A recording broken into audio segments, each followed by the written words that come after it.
The captain is quite the enigmatic figure in Hellsing Ultimate. He doesn't speak a single word in the whole series, and still is one of my favorite characters, which says a lot about his portrayal and how much effort Kota Hirano put in him. And although not much is known about him, there are a couple of hints that we can analyze. But let's start with his first appearance.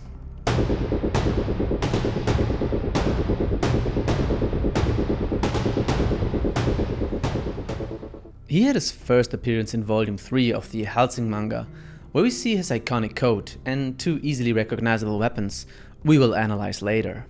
This, however, is not the first time we see the mayor, who was way slimmer back then. I personally prefer him a little bit chunkier. It just fits the character better, but that's just me. So back to the captain. In this situation, we get a first glimpse of his character. Alucard is under attack by Tubalcain Alhambra and his henchmen, and ends up throwing some of them out of the building and impaling them on flagpoles. At that time I did not see the foreshadowing, but as we learn that he is based on Vlad III, or Vlad the Impaler, or Vlad III Draculaeer, this makes a lot of sense. Good one, Hirano. The world is watching and we see a glimpse of their reactions. The normal humans are scared to death. The people who know Alucard are either thrilled or excited, or in Anderson's case extremely angry. Maxwell seems to enjoy it though. Gives us a good understanding on why Anderson and Maxwell had a little, let's say, fallout in the end, but I digress. We also see the captain's reaction. He didn't enjoy it, neither was he necessarily angry. But it looks like he doesn't appreciate the vulgar display of power, which we can confirm later. But that's only his first appearance in the books. Considering time, he had his first appearance in 1944, in Hellsing the Dawn, where he is fighting a young Walther who just invaded Millennium with a certain cough in his luggage.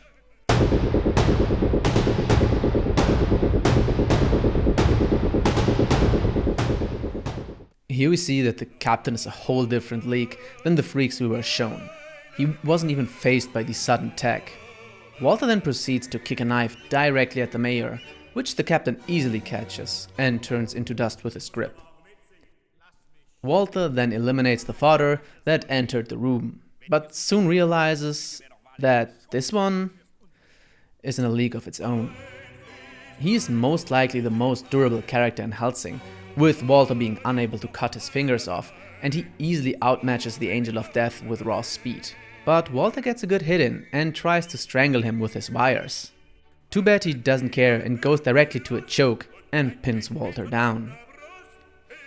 This would have been the end, but Alucard awakens, just in time, and shoots off the werewolf's hand, saving Walther in the process.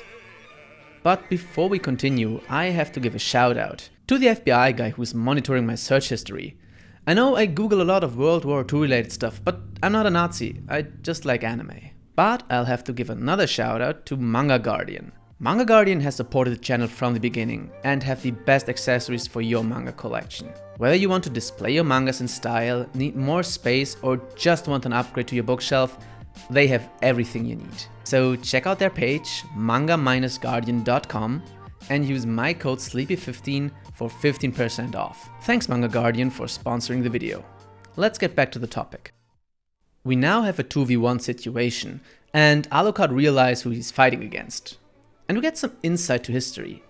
Apparently, werewolves were already extinct at that point, according to Alucard, but somehow the captain must have survived. The captain then immediately regenerates his hand, and we can see a partially transformed werewolf in action. He is extremely fast and goes directly into the offensive, unfazed by being outnumbered. Walther certainly feels the pressure of this formidable foe and wants to team up with Alucard, who refuses? Apparently he is not fond on fighting this enemy, but before he leaves he mocks the captain a little. Well, what happens next is one of the most brutal panels in the series. With a swift kick he completely explodes the cocky vampire, who has enough of this and takes the funniest way out of there. I can't state this enough, I love Hellsing humor. But this is where the dawn ends. We can only assume that Alucard and Walther didn't manage to finish off Millennium, since we all know how the series ended. We can only see that the captain is insanely strong and a more than capable foe for Walther and Alucard, but we will get into that later.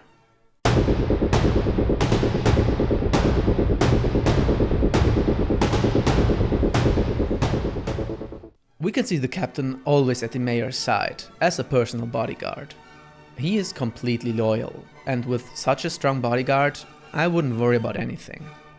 Millennium is in the process of preparing for the war. The captain accompanies the mayor to the Panzerschanze in Jaburo. Jaburo is actually a Gundam reference to a military base based in South America. This is also a reference to the fact that a lot of German World War II criminals fled to South America to avoid punishment. They actually got a lot of help from the Vatican for that. The Catholic Church at its finest once again. In the English translation, they call it the Panther's Den. In the German one, the Panzerschanze, meaning kinda tank stronghold. Panzer and Panther sound very similar translated to Japanese, so I think the name could have been a translation error. But I'm getting off topic. Back to the mayor. He arrives and immediately gets confronted by Schrödinger, who proclaims that the dandy was incompetent, and the werewolves would have easily finished Alucard. The doctor scolds Schrödinger for his disrespect, who didn't like being scolded, and immediately needs reaffirmation by the captain. Well, see the reaction for yourself. You can see Schrödinger has immense respect for the captain. The reason for the blushing and cute face? Well, you gotta ask Urano why he made the Nazi a cute cat boy. The mayor then gets punished for disrespecting his superiors, but the captain doesn't interfere. You might ask yourself, why? I have two explanations. Number one, he knows that there is no real danger. And number two, he knows the mayor and that this is not a situation he cannot handle. It's actually the opposite. He knows the mayor gets a kick out of it and doesn't want to ruin his fun. Also, everyone in the room is loyal to the mayor and not the original chain of command. They are all true fanatics. The next time we see the captain, the mayor makes an example of killing a man brutally, which leaves him as usually completely unfazed. Now coming for the last act of this chapter. After the mayor's speech, we see him one last time, unresponsive as always, before the Zeppelins start their way to England, preparing us for what's to come.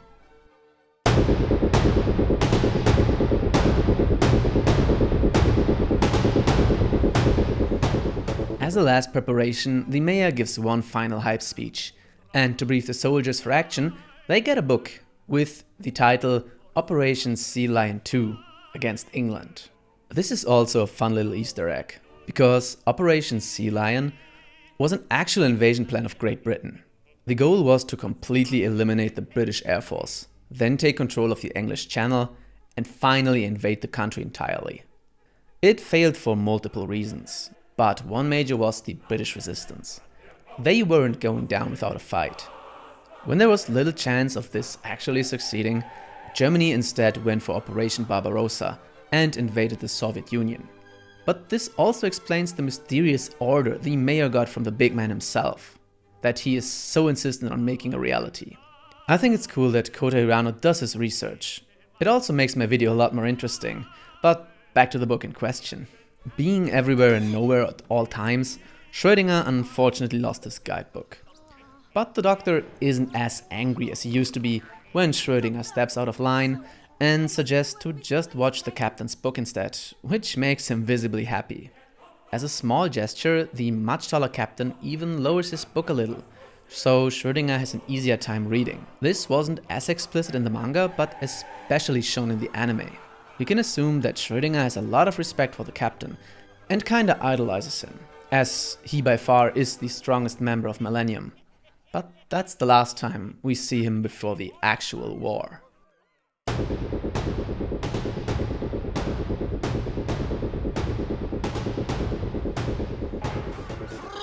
The war is in full motion, and Millennium annihilates everything they can get their hands on. Integra tries to relocate to the headquarters, but here they are stopped by the man this video is all about. Walther knows that this is a foe he cannot take on, and suggests Integra to flee, which she does, leaving Walther alone with probably the worst company you can imagine. But the next meaningful appearance is honestly the coolest anime entrance you've ever seen. If you haven't, you can watch it on Crunchyroll. It deserves that title 100%. Tension is high and nobody knows what comes next. But they all know hell is about to rise. And then we see what a monster this guy really is. One swift kick completely disintegrates Alucard, but to no avail. The seals have been lifted. After that, we don't really see him active at all till Anderson's defeat. Yumiko and Heikel try to avenge Anderson, but Yumiko gets turned into the goulash and the captain quickly puts an end to Heikel's resistance. He doesn't kill her, just hurts her a little without even going for a lethal shot. He even gives her band-aids, which is super interesting. He can regenerate pretty fast, so this first aid kit is something he carries for other people. This shows definitely empathy and a dislike for unnecessary killing and bloodshed, compared to literally any other character in this insane show. But now it's a good time to look at the captain's weapon and attire. He carries a knife, which he never uses, and also two weird looking handguns. The weapons he uses are Mauser C96 semi-automatic pistols with extra long barrels. Apparently a long barrel makes the weapon more precise and deadly, but why would you make something like this when you should just carry a rifle? My theory? The iconic look, and Kota Hirano could drop a cool name again. In World War II, 7,800 Mausers were ordered by the Luftwaffe to be carried by high command and flag crews. But if you want to be a little more historically accurate, he would have more likely carried a Luger P08 or a Walther P38. But let's go over his outfit next. His cap has the skull emblem, which was a symbol of the Waffen-SS, which were amongst the most loyal troops that carried out some of the worst atrocities imaginable. His coat resembles the one worn by the Afrika Korps, which were a German troop for a separate offensive on Africa that was started by Italy. In Volume 9, we can also see a picture of the captain, with the subtitle 1944 Malmedy. This is referencing the massacre of Malmedy by the Waffen-SS they did in Belgium, where 84 prisoners of war were executed. But this is not the only historical reference to him, but there is strong evidence that the captain was even based on a real person called Otto Günsche. So let's get into that theory. At first, let's start with evidence from the manga. He was also a reused character from a Hirano manga called Desert Guardian that was called Captain Hans Günsche. It is a one-shot and, like most of Hirano's older works, nothing really special. But there's also this one panel that was shown during an investigation from the Vatican on people who aided the Nazis after World War II, where we can see the name Hans Günsche. So there is evidence that this was his real name. But who was the person he might be based on? Otto Günsche joined the SS in 1935 when he was just 16, and in 1943, so only 8 years later, became one of Hitler's personal adjutants. He was everything that was idolized back then. Blonde, tall, athletic, and fiercely loyal. He was even the person that personally burned Hitler's body and buried it. After the war ended, he got into Soviet captivity until his release in 1955. The scary thing here is that until his death in 2003, he was still a firm Hitler supporter and even got a decent job as a manager at a medicine production company. And that's what's really scary. I'm not gonna call out names because I don't want to be sued, but lots of former elites still went on and became very successful politicians, and families who immensely profited from the war had companies that are still in business today. And I'm not talking only profited, but were loyal supporters. They try to keep it on the low, but if you do some research, you will be shocked because you definitely know a lot of them. But to continue with Hellsing, Integra and Ceres are entering the Zeppelin, and the captain shows Integra where she can find the mayor. He himself goes on to fight Ceres, who quickly realizes she stands no chance against this monster. But then Ceres discovers something interesting. It is heavily implied that the tooth is part of the Nazi treasury, called Raubgold. The Nazis stole everything they could get their hands on, even the silver and gold teeth from people they murdered. But then Ceres realizes this is the way to kill him. And with combined efforts from Ceres and Captain Bernadotte, they manage to put an end to the werewolf, who dies with a smile. And as his body burns, we hear one last howl.